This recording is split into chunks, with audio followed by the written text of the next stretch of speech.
আসসালামু আলাইকুম। গার্মেন্টস স্কুলের পক্ষ থেকে সবাইকে আন্তরিকভাবে শুভেচ্ছা অভিনন্দন।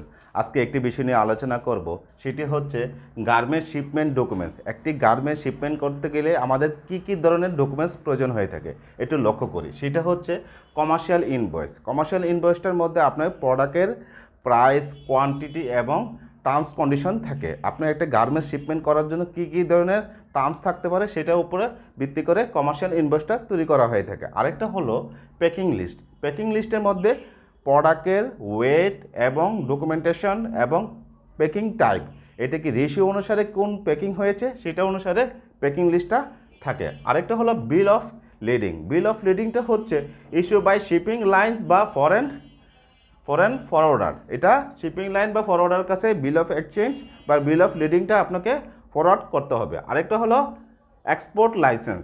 এক্সপোর্ট লাইসেন্সটা হচ্ছে permission from the government to export. আপনার এক্সপোর্ট করার মতো পারমিশন আছে কি না সেই লাইসেন্সটা আপনার গভর্নমেন্ট প্রোভাইড করে থাকবে এবং সেটা আপনাকে গুডসের টাইপস লেখা থাকবে, আপনি কোন কোন গুডস আপনার এক্সপোর্ট করতে পারবেন। আরেকটা হলো letter of credit. Letter of credit হচ্ছে পেমেন্ট ডু টু ব্যাংকের ট্রানজ্যাকশন প্রসিডিউর। একটা ইন্টারন্যাশনাল ব্যাংকের ট্রানজ্যাকশন কীভাবে হবে, বায়ার এবং ফ্যাক্টরির ওনার এর মধ্যে কী ধরনের মানে পেমেন্ট প্রসিডিউরটা কী হবে সেটা লেটার অফ ক্রেডিট সমাধান করে থাকে। আরেকটা হলো ইন্সপেকশন সার্টিফিকেট।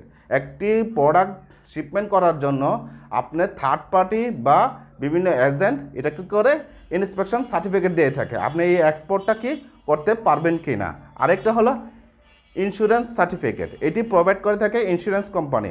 আপনি গার্মেন্টস শিপমেন্ট করার জন্য অবশ্যই আপনাকে ইন্স্যুরেন্স করে নিতে হবে এবং সেই অনুসারে আপনাকে প্রোডাক্টগুলো শিপমেন্ট করতে হবে। তাই শিপমেন্ট করার জন্য আমাদেরকে এই প্রসিডিওরগুলো মেনটেন করে শিপমেন্ট করতে হবে।